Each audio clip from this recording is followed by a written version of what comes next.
Just excited to be here, man. Yeah, definitely Yeah, surviving. I feel like thriving would be a better word. I'm definitely tired, but it's what we definitely. love to do, and we're getting to that fun part of the year. Playoffs are around the corner, so we're getting excited.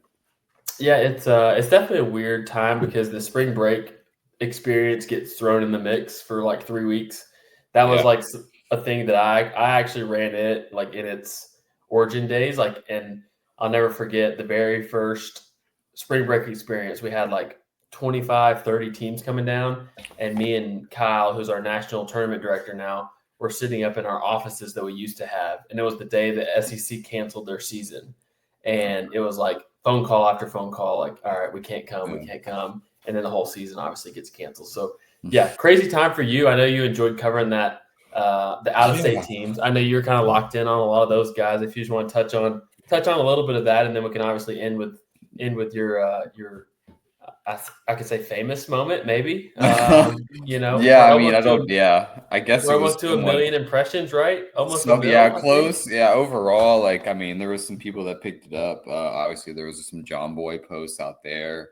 Yeah, The New York Post did a story on it. I mean, there were some other news articles. It was a pretty crazy couple days, obviously, especially for Jack Bauer. And I mean, not talking about myself, but yeah, he pretty exciting time. Seeing somebody touch 102 from the left side in high school is pretty crazy. I know the Coffee Boys had to see it after a 4 hour drive, and we're ready for it, and we're fired up to see it. The top of the order was juiced up.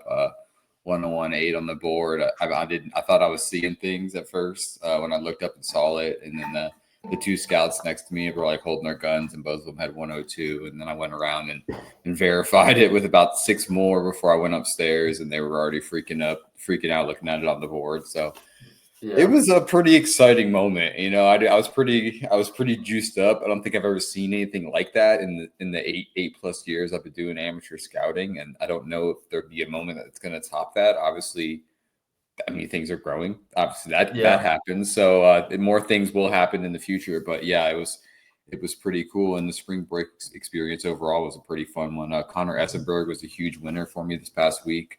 Super 60 participant. He came down last year, but was injured, so we didn't get to really see him.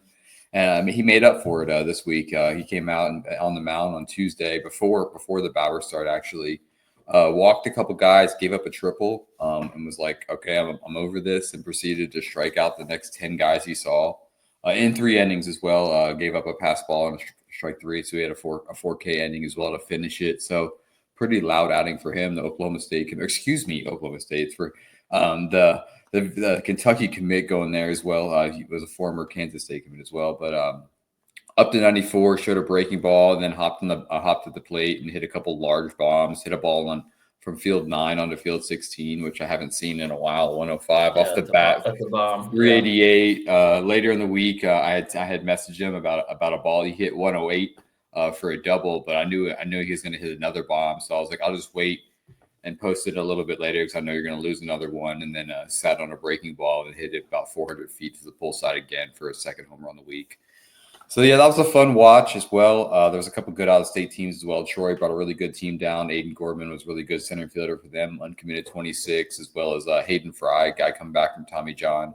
Toledo commit showed a really good mix. Was kind of like a Cooper Underwood without the velocity type mix. Showed two breaking balls up to 87 from the left side. Really good tunneling as well. I mean, overall, the teams that came down were really good. It was impressive to watch. I was kind of locked in.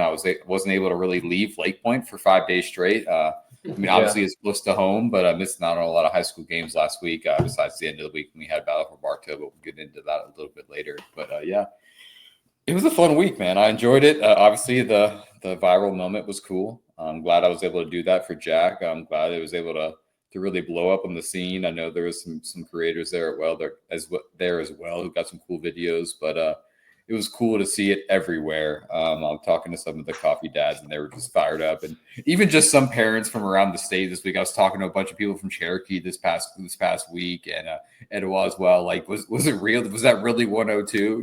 Like because it was Yeah. he was playing catch at 96, 99, which is pretty silly. So yeah, it was pretty cool.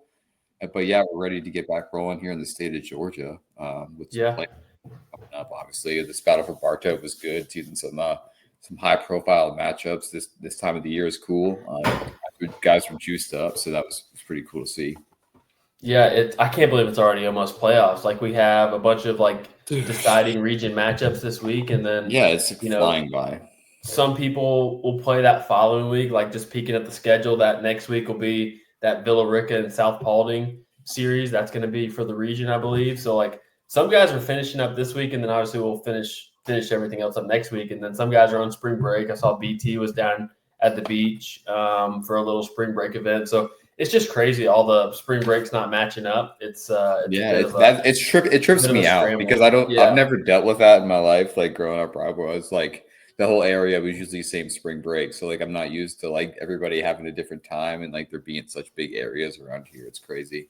Yeah. To see that. Well, yeah, let's recap the last couple weeks a little bit. Nothing too crazy. I know you've had a really big couple weeks at Lake Point with spring break experience, but I'll start off with Monday, Tuesday, the 24th. I went over to Maynard Jackson to see them play Mays, and just wanted to touch on Maynard Jackson. Went undefeated in region play for their first region title ever, I think, or maybe in some time. I saw the post. I can't remember if it was first ever, but anyways, they ended up sweeping their region. They swept Pace to win the region, but it's a really, really put together team. Avery went out and saw them for us really early in the year, actually, I think February. And we got to see Pierce Henry at preseason All-State. Seth Jeter is a guy there that's been a steady performer for us over the last couple years at Lake Point with TL10. He was there as well. And Thornton Wilder was on the mound, and freshman for him, threw a lot of strikes. Quick game that I was at. I think they ended up running rule in 3 or 4 innings, but just kind of shout out to what they're doing over there. Really good put together ball club that won their first region title in a while. So I know Maceo White's doing a lot of good things over there as well. Yep. He was DHing, I believe, for me that day because he was pitching the next game, I believe. But he had a couple hits at the plate as well. So yeah, really fun team to watch in my opinion. Avery was fired up about them early in the year. Like we didn't even tell him to go watch those guys, and he found them and tracked them down. So never do. He finds all this talent. These guys that I don't know. I've been here for 15 months, and he's like unearthing guys and talking about them at the showcase last week. Like I've never even heard of this. Like, where are you finding them? And he's like, this is 28 I found. It's okay. Yeah, and we might as well mention Caden Dimitri and Will Dimitri, cousins at Harris County, which was a game we had circled for a while, especially the way Harris County's been playing. But they were playing the guys over at Central who were really high on, a lot of freshmen in their lineup as well. And he's like texting me, like, have you seen this kid? Have you seen this kid? And I hadn't. I knew Harris County had a strong team coming up because they had a 14U team that came through Lake Point that was really good. And obviously they're in high school now. But yeah, really fun arm. And Caden Dimitri, mid-upper 80s arm. I think he touched 89 that day against Central. There was another sophomore that he really liked as well, Luke McKeldon, I believe. McKeldon, big bat in their lineup. So that's like my favorite thing is finding teams like that, or I should say Avery. I mean, it's a goal for all of us, but Avery does a really good job of that. And so I think he's going to try to catch up with them this week, I guess. They have a really big series against Northside, who's on a tear, winning that region, I believe. Stars Mill just got a big sweep over Central actually as well. So that was a big shake up in that region with the way Central's been playing. So 4 really strong teams there that are going to battle it out the rest of the way and into the playoffs. But yeah, after Maynard, I ended up going down to Hoko to actually see them play Coffee. It was kind of like ironic. They ended up coming up here, but it was just a game that I wanted to see. We hadn't got to see Coffee yet. One of our South Georgia guys hopped over and saw Hoko early in the year, but yeah, Coffee's finding their groove a bit. A couple big wins at Lake Point during the spring break event. They ended up losing, I guess, 1 in extra innings, maybe. Yeah, 3 and 1 on the week. They lost 1 in I believe 10 innings. The final one, it was kind of a crazy ending there. And they should get into the playoffs, so I think that they're going to be a team to watch in the playoffs. A couple coaches have mentioned the same thing. They played Hoko 2 really, really tough games. Ended up snagging 1 of them from them last week in that doubleheader on Friday. But I think they're definitely a team as they get into the playoff, especially if Gavin McElroy throws the way he did up here. That's what I'm they're gonna have a saying. shot. They're gonna have a shot for sure. Yeah, a 70 pitch complete game shutout, and then Strickland again is throwing well. Had a 64 pitch no hitter in 5 innings. Those back to back this week was huge. Obviously, they had Ben Fussell on the mound as well. So if they can get these consistent starts as they head into the playoffs, that it can go deep into games, I think that'll be huge for this lineup that really hits. 1 through 3, they're going to bang, and then some guys Brax in the bottom. Carson did Yeah, well. Brax Carson really tore it up. He made one of the best catches I've seen in center field as well to really save probably inside the park home run. I'd imagine if he doesn't catch this ball. Hit a couple of big monster home runs. I didn't get it on video, but went over deep center field over the batter's eye for a bomb, and then took one pull side, I believe 400 feet, 98 off the bat. So he looks really good. Range commit, really filling out the big 6'3" frame for him, range center fielder. So I think he's really developed into a big time bat for them this year and filling the middle of that lineup. Speaking of catches, Kendall Jackson is making some of the most unbelievable plays in center. Like we've been talking about this since I think episode 1 this year. Like it's the most athletic outfield. Yeah, it's the most athletic outfield in the state, and it was on display this past week. Like you talked about it, but I just want to pinch it on that. And we've been high on that. And let them. If they can get into one of those minor league parks like they have in the past for the state championship years, like it plays into their favor so much because some of those balls against Etowah are probably leaving the yard at Etowah, but they're playing at Lake Point and they're running them down. But it made me think of it because he made a catch on Ben Fussell in that doubleheader series, and they got a picture of it. And he's like full extension, going back, pretty much jumping into the wall nearly. But man, it's like we've talked about it a couple of times. Like Chat Valley is going to be a really good spot for him. That was a team we played a lot when I was in junior college, but like he's going to end up making somebody really happy at the at the 4-year level, no matter where that is. He sets the tone at the top of the order, plays one of the best center fields in the state. I mean, the ball that Charman hit was 100 off the bat, dead center field. It just kept carrying. He had to like full backpedal, leave his feet, catch it, fall into the wall. It was like, I mean, anywhere else. I mean, probably anywhere else in the park, even at Lake Point, that ball's gone. So like to make that catch against the batter's eye is pretty impressive. And he's got the speed, but like typically you don't see the speed and the instincts in center, but like he has them both. So it's it's really. It makes it look easy, He just attacks balls like it's routine every time. So it's pretty impressive to see. Yeah, and sticking on the South Georgia trend, you got down for big matchup with Lowndes and Tift. Yeah. Big back and forth matchup. Obviously, it was games 2 and 3 in a big 3-game series. Lowndes got on them in game 1 heavy. It was a big double-digit victory. So Tift wanted to get their lick back quickly. They took game 2 with the big start on the mound. I believe who was on the mound. It was so long ago. It's been such a long week. Ryan Whitley. Yeah, threw a big, complete game. I believe went 6 innings. 6 innings. Then Tyler Van Summeren came in and closed it out. 7-1 victory. Tyler looked great at the plate as well. He's got a lot more physical over the last year. He's the bat the ball's always been there, and now he's showing some juice behind it, driving balls to both fields. Jake Sperlin, guy that was high on heading into the spring, was big for us at preseason All-State.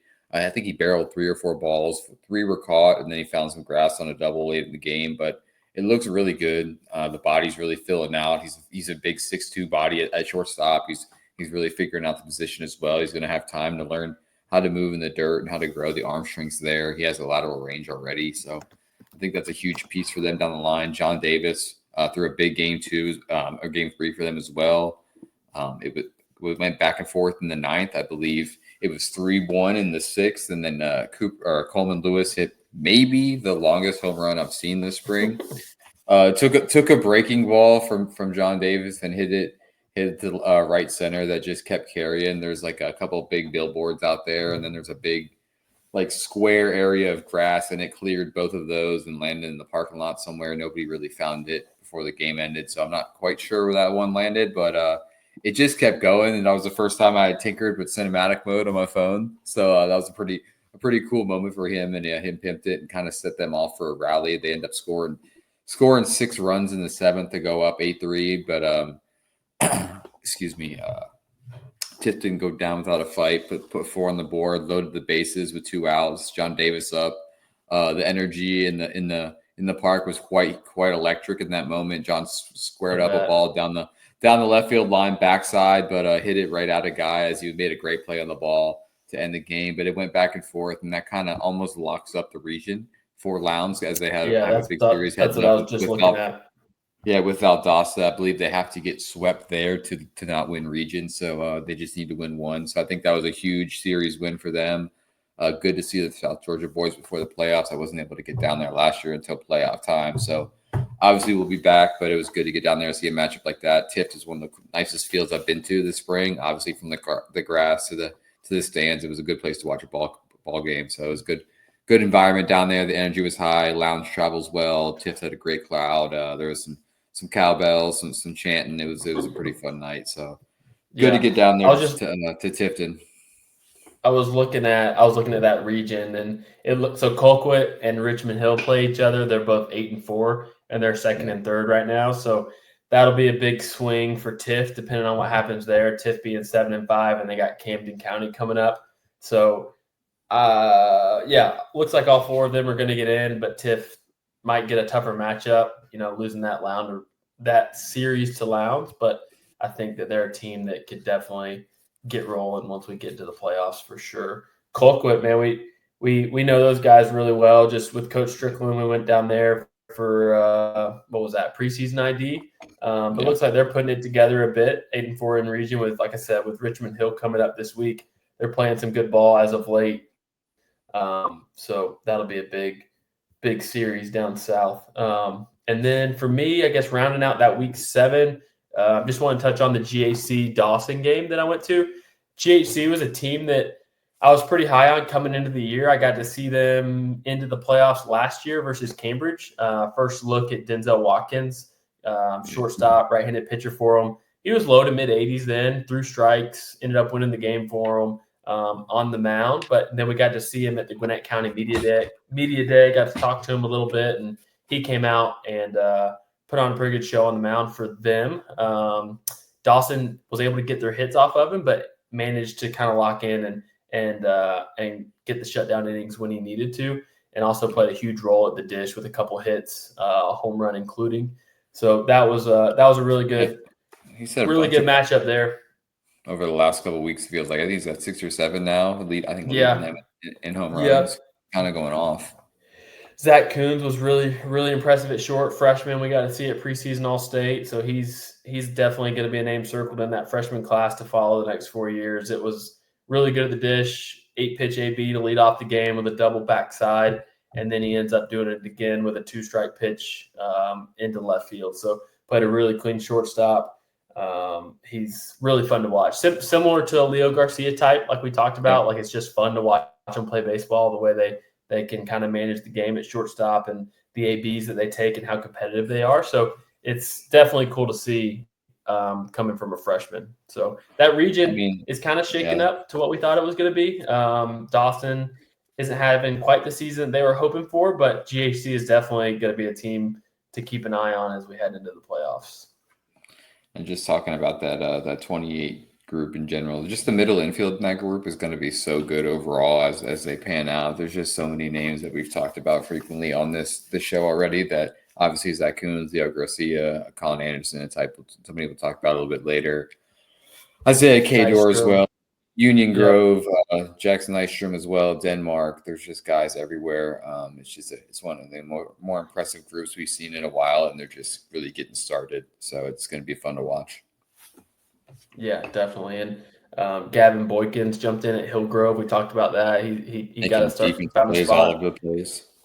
Yeah, Truett Stafford's doing really well over at North Cobb Christian. So we talk about it a lot, but it's always fun seeing these freshmen do well, getting a spot and thrive. But yeah, outside of week 7, anything else? Week 8, anything crazy? Obviously, we touched on your spring break stuff. I did. I took a gamble.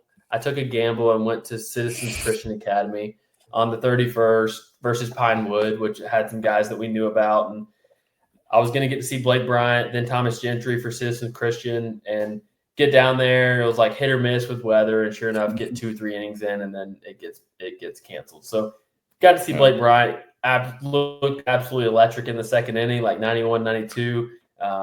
Ridiculous slider that was like insane. So it was a good look at him coming off basketball season. Thomas Gentry's having a huge year for them, another freshman, shortstop, right-handed pitcher, up to 89.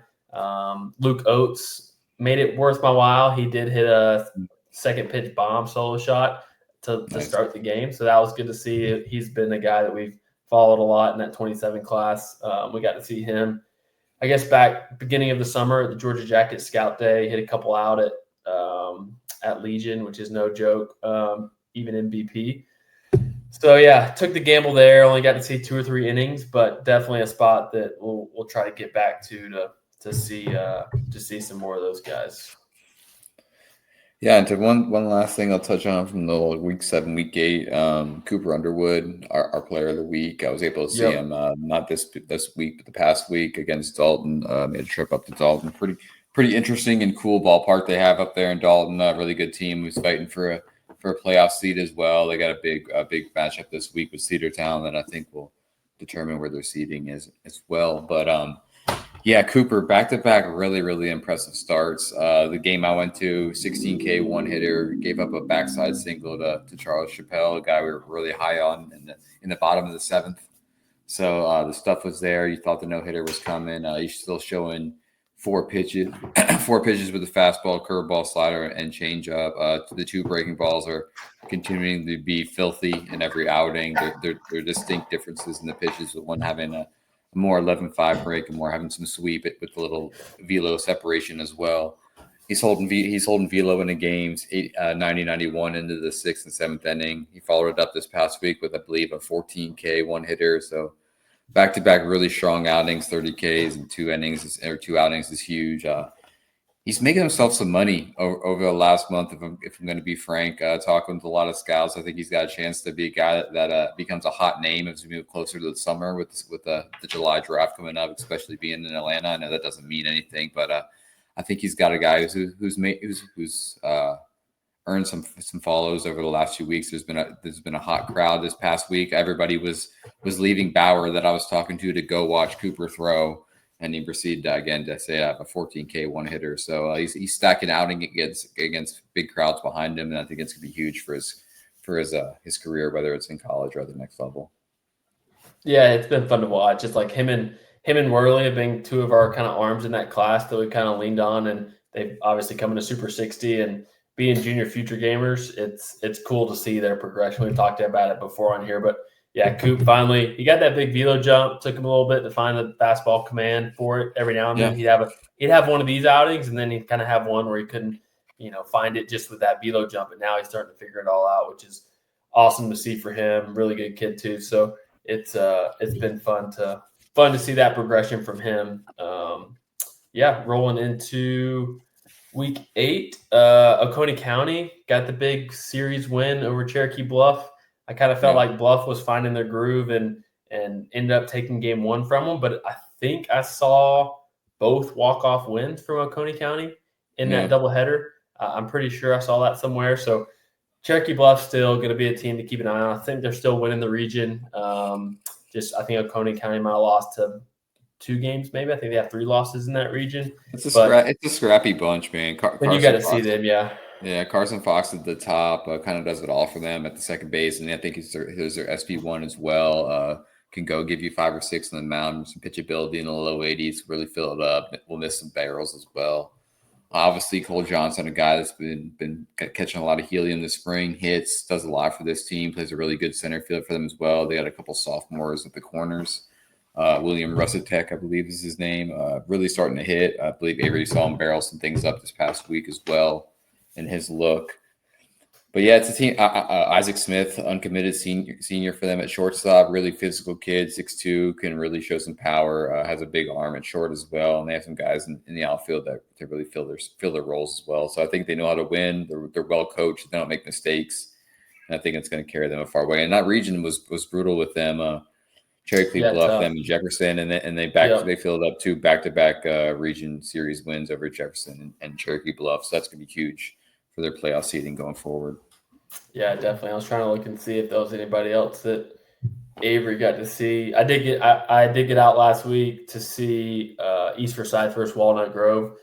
big region matchup. They were kind of both neck and neck in region play. Got to see Walnut Grove earlier in the year, but Grant Barden went 7 innings, 13 Ks, no runs, Gross. 1 or 2 hits. So it was really good. It was, I pulled the gun back out in the 6th and 7th, and he was still grabbing 90s, which he probably had, 9, 10, 11 90s that whole outing. So, he was truly sitting 87, 90, which was really impressive. He's a kid that we've got to see a lot over the years with service at Lake Point, and he managed to get out of a big 1-out, bases loaded jam with a couple big strikeouts. So that was really impressive to see. I think he would probably tell you too, but like that one probably gets away from him back a year ago maybe. But he stepped up into that game 1 role for East Forsyth, and I think he's really ran with it and matured a lot on the mound. So he's definitely one we got circled top prospect games, potential future games guy for us. So it was a eye-opening outing from him, which was good to see. We want to start seeing some of these 27s start separate themselves, especially on the mound.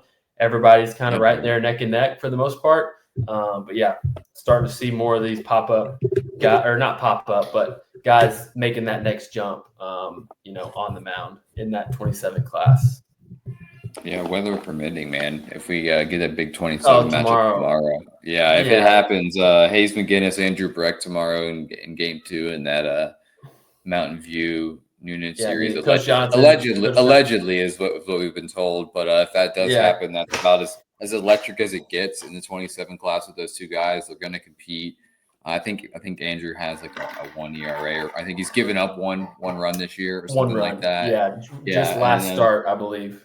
Yeah, and then Hayes knows how to pitch in big moments. Every time I've seen him this year, he's been electric. He's had back-to-back huge starts against really good lineups. So that's one to circle if it does happen tomorrow. I know, Coach Johnson. We got a take off of work tomorrow. Take off of work. You can stay there all day. Right. Let's get it in. I know that's a big one. They probably won't reschedule. I need to look at their schedule and see if it's like there's a potential of reschedule. But we had a lot of coaches reaching out about that matchup too. But I know we'll find some turf. You're going to go find some turf tomorrow with Woodward Academy. Yeah, I'm excited about that. Talking about the young guys. Miles Tate's a guy I'm really excited to see. He's having a huge year for them. I believe he's second in hitting 439 for that team as a freshman. Nice. Got 10 extra base hits. He looks extremely physical. I've been seeing his Twitter get flooded with a bunch of D1 football offers as well. So obviously a big-time dual sport guy for them. I really fired up to see them. I believe they're 17-4 in the year, facing a really good Lovett team as well. I think only has 3 or 4 losses as well. I believe that's in region. I could be wrong on that as well. Yeah, Woodward, they're going to jump into that. They're going to jump into the 5A rankings at 10 this week. And they're currently second in the region. Lovett is out of region, but Dunwoody's leading that region, and then Lakeside in 3rd, Decatur in 4th. So still a good matchup. Lovett's a team that we've got to see in the past as well. I think Avery got over to see them. And then they're kind of hitting their stride now. Yeah. Speaking of turf, we'll probably get out to see North Hall one last time before the playoffs. Branson Crawford is back. So he'll be fun to see at the Dish. And not to mention 28 infielders, Thomas Davis. Can't go without mentioning him having a big year. Yeah, man, that guy's been impressing pro guys already this spring. I've had a few guys text me about him, asking me like, "What is this guy for real? Like, do you know anything about him?" And I was like, "Yeah, he's been the guy, like JFG or really figuring it out. It's starting day 1 at 3rd base for this North Hall team. Yeah. Obviously, he's hit a couple of massive bombs this year. I mean, at least one I know for sure. The glove looks good. Showing the bat the ball as well. I think that the ceiling is as good as it gets for him. I mean, God, this 28 class really has a chance to be special, and it's cool to see it from the ground up. I mean, obviously for me, this would be like the first group that I'll like be following from the start. From seeing these guys, from JFGs from the jump. I mean, freshmen through the jump. So it's really cool for me, and it's been excited to see some of these performances. I mean, we'll talk about Battle for Bartow a little bit here. I mean, one thing. Speaking of 28, before we go on Battle for Bartow. Little announcement: Southeast Super Sophomore Games is going to get off the ground August 2nd and 3rd at Lake Point. So it's a new event that prep baseball states have been running across the country. A couple big ones got off the ground last year, but we've decided to do one at Lake Point August 2nd and 3rd with Florida, Alabama, Mississippi, and Tennessee.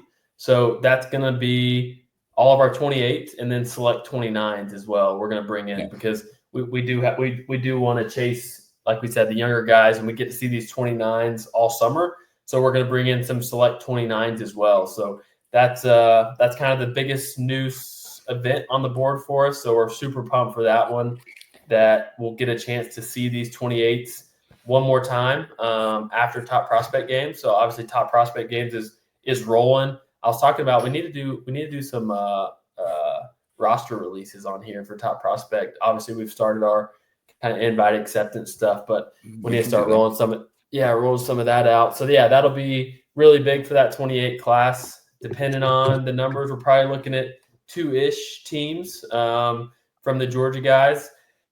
So obviously it'll probably be Georgia, Alabama, Tennessee, Florida heavy. Mississippi will probably have a handful of guys, but really exciting event that we've got put on. Official announcement probably coming out sometime this week, but yeah. And I think it's just really, it's really cool for that group. Last year, I know we felt like personally that we missed the boat with that group, the 27s. It would be last year with future games really hitting the 26s and then JFGs hitting the 28s. We really felt like the 27s missed out, so we didn't want the 28s missing. Yeah, it really went missing in that time of year. So we wanted to have something for the 28s this year, and I think this has a chance to be a really cool competitive event to face guys from around these other states that you see all summer. You get to play them again, but this time you get to represent your state possibly in a competitive environment at Lake Point in the summer. Obviously, you can't get any better than that. Turf fields, obviously, we love playing there. Everybody seems to perform well there. Obviously, we saw some crazy performances over the last few weeks. We've seen some crazy performances in the summer. Everybody seems to be juiced up. Obviously, it's something good for that time of the year. We want to see the guys. Yeah, 2 games. We're gonna do 2 games with it. Yeah, like 2 games. Saturday. We love this 28 group, and I can't even fathom how good of a 28 group we could get at this event like this. Is pretty silly, and that's just like from the depth from 1 through 100 is just insane. Already putting out 100 guys from this 28 group preseason. Like this postseason, this pre-summer list will be even deeper. We've seen a ton more guys. I'm pumped. It's crazy how big this list has grown in such a quick time. I'm excited. It's always fun after the high school season to go and look at, our 27 and 20, the underclass list for the most part, and really start to see things start taking shape in the state just with the performances coming off, their underclass year. So that's always one of my favorite updates is the post-spring, pre-summer update for these guys. I think it's going to be exciting in every level from 26, 27, 28. This update will be exciting. I think there's been some guys that have really just separated themselves in their class that it should be exciting to see their jumps made in these rankings, which is pretty cool. Yeah. Well, I interrupted you on your Battle for Bartow, but that came to mind. No, that's way bigger. I mean, Battle for Bartow was awesome, but Super Sophomore is going to be even bigger. So we definitely need to talk about that. I'm excited for that group. Obviously, the 28 group is great, and we mentioned one here for Battle for Bartow with Colin Anderson. Man, I don't know how much I can talk about him this spring. I feel bad. I feel like I've just talked about him a ton. I didn't know about him too much coming into the year. Obviously, I'd seen some video. I don't see Team Elite a lot in the summer the last 2 years, so it wasn't a guy I wasn't too familiar with. So, given the preseason All-State, he puts up some silly numbers. Really shocks me and makes me feel a different way about a prospect, and then steps into the season and continues to just show out. The power is unreal. 1025 this past weekend off the scoreboard for a no-doubt grand slam. But the hit tool, man, it's developed at a really, really high rate. I think he had 5 hits across the doubleheader this past weekend. He's spraying balls pull side. He's waiting late in counts and driving balls backside. He's hitting balls on the ground for singles to get a job done to score a run.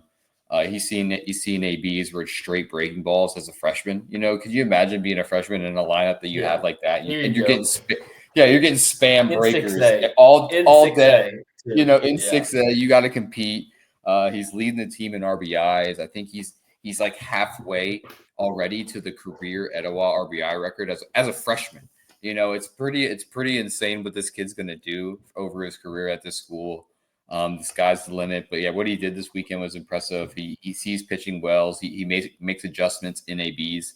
Like I saw in the first scrimmage of the year when he hit the ball over the scoreboard. He had the first two swings of that at bat.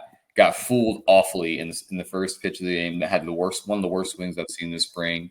Adjusted, fouled one off in the second pitch. Got pissed off. Saw another breaker and then decided to hit it over the scoreboard. So just the adjustments he's made already as a freshman, and that team in general is pretty impressive to watch. Obviously, they had a really big game with Houston County, and Houston County was ready for that game. They came in juiced. Max Wilhide. Yeah, they came in ready for the moment. Yeah, Max Wilhide, man. I don't. That's a guy that I didn't know a ton about. Obviously, I haven't been in Georgia that long, but he's only been pitching for 2 years. Was a catcher all the way up to his sophomore year. They asked him, "Hey, do you want to pitch? We think you can do this," and he's developed into their number 2 now. It appears. Went 7 strong against probably the best lineup in the state in Etowah. I think I gave up 1 run, I believe, in that outing. Looked fantastic. Competed. Was in the zone the whole time. Mid 80s, ran it up to 87 a few times. Showed a good breaker and a change. Just really wanted to be out there, and to see that from somebody is huge. Obviously, Etowah made a ton of mistakes in that game early that really kind of flustered that team and got them in their head. And Houston County made them pay. They went up early and just held the lead. I think they finished that game 5-1, I believe, final score, something close to that, I believe. But a huge that team. And funny enough, with Will Hyde, we were at Georgia Senior Games last year, which is our big senior event at what would we do that Labor Day. And I remember being behind the mound getting video of him, and he had mentioned that to me like it was pretty new to him, and he was obviously a bit all over the place at that stage in his kind of pitching development, but obviously he's really put in some work, committed to Chat Valley, which is him and Kendall will be going to Phoenix City for a couple years, which I think that you could really see him make a big jump there. Especially that type of kid. Typically they thrive in the JUCO environment. On the surface of things, it appears he would do really well in that type of situation. So yeah, be on the lookout for him to make a big jump. And a big moment in this game. It was early in the game.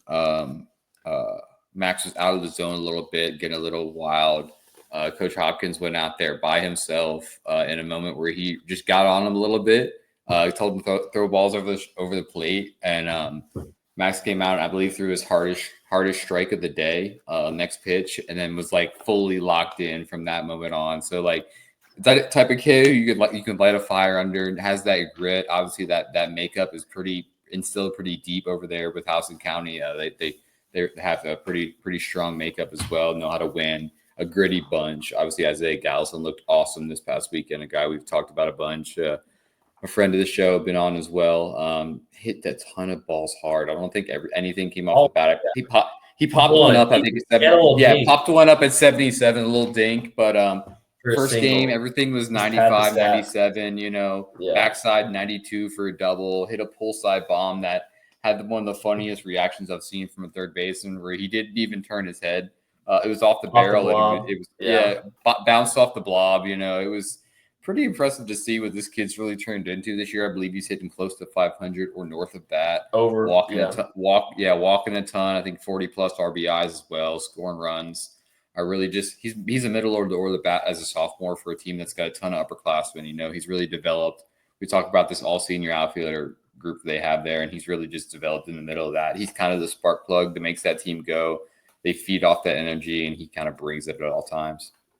Yeah, it's like you mentioned, it's a really good group, and I was gonna chime in, but not to mention Jackson Rose, the way he stayed composed for the most part in that game. Yeah, that could have got it could have got away from him a lot more than it did, but he did manage to keep it somewhat manageable for him, and I think he's improved so much on the mound. I think a year ago that gets away from him, but I think the games he's got to pitch in now, especially didn't get to throw a ton last year for Etowah just because they had Dimitri, Caleb Hughes, Sharman. Yeah. And so he's obviously stepped up to their number 2 this year, and he's obviously thrived in it, only losing 2 games so far this year. But it's good to see from him. Senior future gamer going to North Carolina. So good moment there. But yeah, I loved up the middle for Hoko, obviously with Ethan and Isaiah. I had a coach tell me, like, who's that shortstop for Hoko? Like, I'd let that kid play for me. Like, he just plays the game fun, like really energetic. Not having the best year up to his standards. I'm sure he would say the same, but he's still the guy that's in the lineup every day, at short every day, going to make the tough plays and kind of keep that team moving. So yeah, keep an eye out for them as they hunt down that region title this week versus Lee County and to get back in the playoffs. And we're all hoping for that hope rematch, and we'll see where we get with that. Need that. Yeah, I think Etowah has a chance to lock down their region as well this week. Big region matchup with Cherokee. I think Cherokee, they need to win one in that series to win the region. So look for a big matchup on Tuesday potentially. I know Sharman will be going for Etowah. There's potential. Worley goes for Cherokee as well. I think that's to be determined. But if that matchup does happen, that'll be must-see TV there with a couple prep baseball All-Americans who had some big weekends as well. Sharman, man, it's probably the best pitcher I've seen in the 26 group for a long time now. It just continues to get better. The slow climb he's made over the 12 months has been just impressive. Like, you see guys make velo jumps too fast and the command disappears, but he has been like 88, 90, 90, 91, 91, 92. Yep. Now he's sitting 92, 94. He's got 94. Yeah, grabbed 94-3 this past week. That's the hardest pitch he's thrown since the All-American game last year. So that's huge to see from him. It's just continuing to tick up. He was snapping off the breaking ball whenever he wanted and landing it. That's been a huge development for him. Obviously, the changeup's a plus, potential plus pitch down the road for him as well. Great body on the mound, moves well, easy mover, big extension, repeats well, gamer. A lot less effort in the delivery as well now. Continues to get stronger, and the ceiling just continues to grow for him. He went 1 through 9 and shut down a really good Stony Brook lineup this past week. Came out there, I believe, for the 10th hitter. Aiden Ruiz, Vanderbilt commit, shortstop for them, a guy that it's probably one of the most fun watch I've seen in a long time. He takes one of the best approaches I've seen. He battled, I believe it was a 9 or a 10 pitch at bat to finish Sharman's day that ended with a loud double. But the amount of pitches he fouled off, I mean, I think Caden Borcherding came out for a visit once and Matthew just didn't know what to throw. I think he busted out a splitter for the first time in years to try to get him. So let's try it. Let's see. Yeah, he bounced it in front of the plate, but he had to try. He just couldn't get anything by him. The plate coverage and the bat to ball for Ruiz is just something that's different in a different tier. And he was fouling off everything. Left a breaker over the plate, and the kid smoked it into the gap for his only run of the day. But it was an impressive outing overall, and just can't say enough nice things about what he's done as a pitcher over the last year. And I believe he hit a ball 406, 101 for a pull side homer as well. Went backside 103. He's not a hitter. He'll tell you every time he's not a hitter. But it's becoming a fact that the kid rakes, and he continues to be a middle of the order bat for the best lineup in the state. So and I was just looking, big game for sure. Yeah, and shout out East Coweta coming in and playing two of the better teams in the country in Hoko and Stony Brook. They've been on an 11-game win streak, sweeping Carrollton, sweeping Westlake, sweeping Chapel Hill, all in region. So they've been on a roll, off to a 20-4 start this year, 9-0 in region play. So that's a lineup that I really like. That was my first look at them. Avery got out to see them last week against who'd they play? Westlake, I believe. Logan Wynn, left-handed junior for him. It's going to give him a shot to win. Obviously, that's probably the best lineup he's faced this year, but against Hoko. But yeah, they managed to play him a 9-6 game, and look for them to and then they turned around and played on Saturday after playing a doubleheader against those teams and beat a really game Locust Grove team on Saturday 9-5. So that team just is gritty, knows how to win games. It competes like. It was a tough night. They had to face a lot of good pitching and a lot of big bats, and they just bounced back to score 9 runs and win a big game on Saturday. Is huge. So that's fun to see from that team. I think they have a big series coming up this week as well. Big matchup in Stars Mill and McIntosh too, and then they'll look to finish out the region with Douglas County to finish out region play. Oh yeah, but man, we're glad to catch up on things. It's like I Yeah. said, it flies by. We start finding our groove in that early March, and then I just like forget about spring break, and then next thing you know, Battle for Bartow's there, and then yeah, we're a It's couple pretty weeks away insane from the that playoffs. it's April already, you know, like it just we literally the season I was looking and like there's just 2 more weeks of regular season and like that just feels wrong. Um Yeah. I don't And feel like like I've summer done enough events yet. are getting our summer events, like all those are starting to fill up too. And it's like, I got to start thinking about events now, trying to get interns hired up for the summer.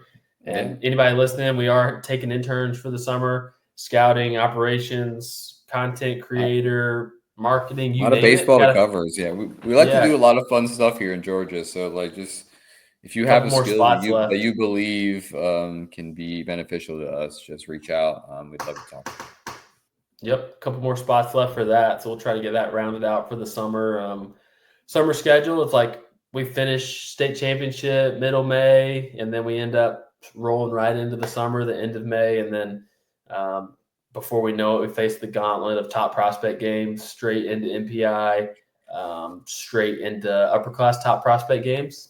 So Sweet. yeah, looking forward to those. Counting down to the days, though. That's like the best time of the year. Also, the worst time of the year. So it's a Yeah, crazy time.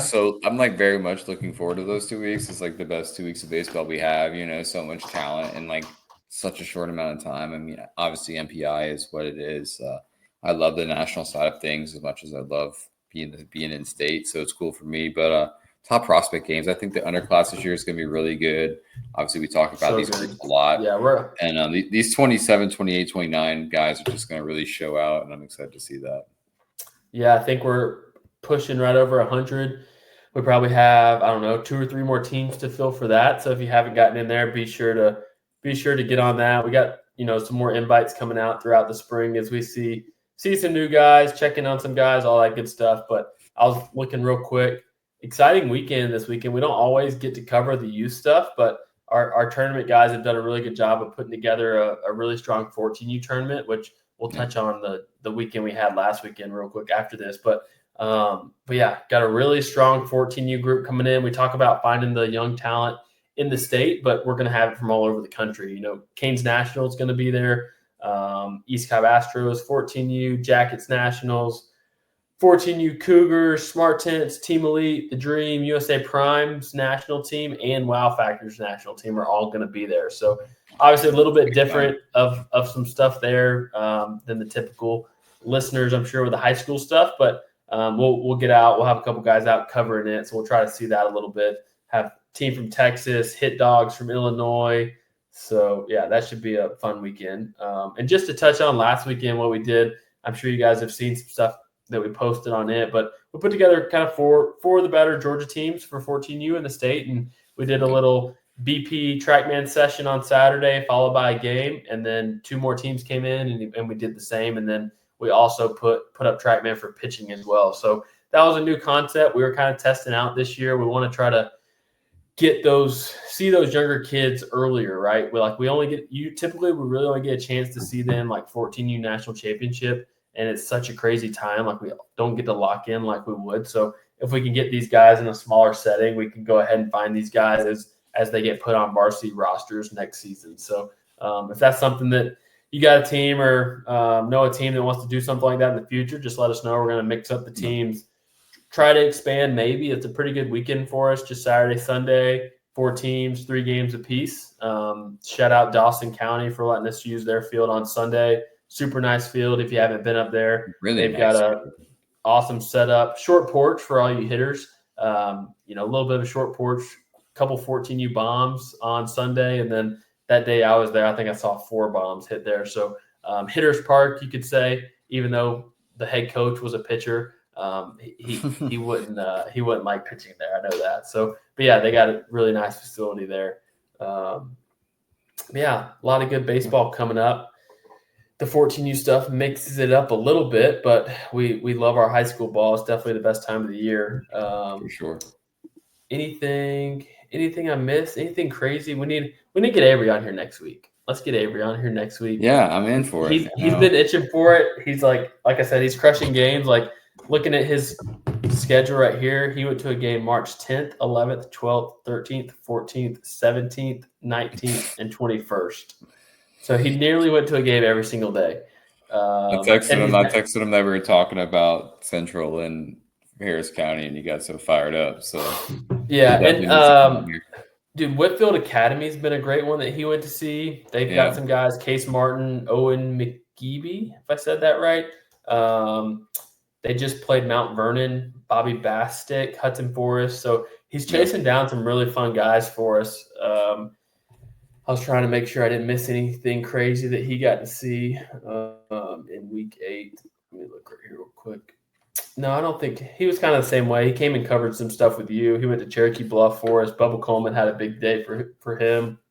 Yeah, he did. Mount Vernon, Nate Thomas was a guy that he was really high on in the leadoff spot for them, uncommitted senior. So coaches, got any coaches listening? Be sure to check out these scout blogs. They're loaded up. Week 8 was a little bit lighter for us just because we didn't get to see as much Georgia stuff, but we will have Battle for Bartow scout blog coming out. And it's not like we have everything from 28s to 25s. There's still uncommitted 25s out there that want to play baseball, that should be playing college baseball. So be sure to check those out, players. Be sure to repost those and everything just so we get eyes on it from those coaches. Sean Martell from Walnut Grove, mention him real quick. Sophomore for them, got his first start against East Forsyth, and it was a guy that his older brother Sam is a big left-handed arm going to Walter State. It was a good look at him. He threw a really good game against East Forsyth, and they ended up hitting a solo shot. Mason Schreider, I believe, going to Andrew, hit a solo shot off of him. But yeah, good sophomore arm that really has a shot on the mound in the future. He's up to 84. He's like 6'2", 6'3", probably. His brother's about the same, so he's got more weight on the way. So he's one to keep an eye on as well. Walnut Grove has a good team coming through. Got some young guys in their system as well that should get in the mix here in the next couple of years. Yeah. This week's schedule. How are we looking on this week's schedule? We know we got Woodward tomorrow. It's a little all over the place. I may have to get out and see the Death Region. Forsyth Central is making a run. They just had another sweep, right? Yes, 6 straight wins and there is now the top of that region: South Forsyth at 10-5, then West, Denmark, and Forsyth Central all at 9-6. And Forsyth Central has. We could pull the clips. We called it. Forsyth Central has had a series this week with South, so that ultimately South is rolling. Yeah, Jack Pierce had a huge start on the mound. Cohen Rogers, I think, had a couple bombs. Coming up, I believe. Let's see. They play. Yeah, this is tough here. And Lambert got into the mix there for a little bit. They had a couple really big games. We talked about it before, but I think they're kind of. So it looks like everybody finishes with back-to-back region series, 6 straight region games for everybody. So things could still get weird. Yeah, that's insane. And like I said, we could go back. We called that with that, which I'm sure the coaches in that region saw that coming too. Dude, it's just insane how much it's just went back and forth. Yeah, we're gonna have a 7 loss. We're gonna have a 7-loss region winner for sure, without question. Yeah, 3 teams at 9-6. Denmark and West have the West lineup is just going to keep them in it. Their arms, they don't really have that shutdown arm, or else I think they kind of take that next jump. South's the same way. I like South's lineup. Cohen and Pierce, they can both shut guys down. Pierce is rolling. I think he had a CG shutout last week, or not shutout, CG. I know he went CG and got the win. But man, they pull that off. It'll be, pull off a win. 2 games. Forsyth pulls 2 wins off in that series, then things are really chaotic at that point. Yeah, let's take a peek at the scores real quick. Harlem versus Effingham County on April 8th. That's going to be a huge matchup. Harlem obviously undefeated still, and Effingham County is what are they? I just changed it. 23-3. So that's a huge matchup coming up. I was updating all these Marist has records. some big matchups this week. I know they have Buford on the schedule, Loganville on the schedule. Yeah, I was updating all these records earlier. Peach County got a big win over somebody. Saturday, I believe. Ware County. They beat Ware County 12-4.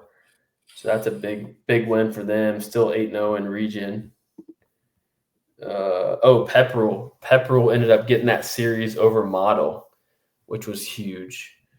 I think Model could still get that. Yeah, Model could still get that region. Yeah, they're still in first, 10-2. But yeah, Pepperell and Bremen are right behind them. So yeah, a lot of crazy games on the docket. How's this all Wesleyan? How's the 1,000-team region looking? Wesleyan still in first? That's a good question. Yeah, how many teams is this? 1, 2, 3, 4, 5, 6, 7, 8, 9, 10, 11, 12, 13, 14, 15. 15 teams in this region. 15. And yeah, that's insane. Yeah, Wesleyan 9-0, Whitfield Academy 10-1, Mount Perrin 10-1, Kings Ridge 8-4, Walker 8-4, and like Fellowship 7-4. Like I don't even know what they're taking for playoffs. I need to text one of their coaches and see how they're even taking that, which is crazy. All right, well, yeah, we've been rolling. We got caught up on everything for the most part. Maybe some not yet, but maybe start teasing some playoff favorites next week maybe. We'll get Avery on here for sure. Oh, we got to talk about the 1A D2 Irwin County got the big sweep, I believe, over who was it? Was it Irwin? Yeah, Irwin just beat somebody good. So yeah, that region's the same way. That region's super competitive. But yeah, we've been rolling almost an hour here. We'll wrap this thing up. Glad we were able to get back. Sorry we missed last week. Like I said, we had a crazy weekend. I'm actually glad y'all missed us, though. I mean, I'm glad y'all are watching. You know, I mean, it's nice to know every week. I mean, I don't think I've been to a game in a while that nobody's mentioned Peach Fuzz, so that's pretty cool. Yeah, it's you guys fun. Care about the show, and we enjoy it. We mention this every episode, but yeah, we don't want to take it for granted. We want y'all to keep watching, keep talking about what we want to see.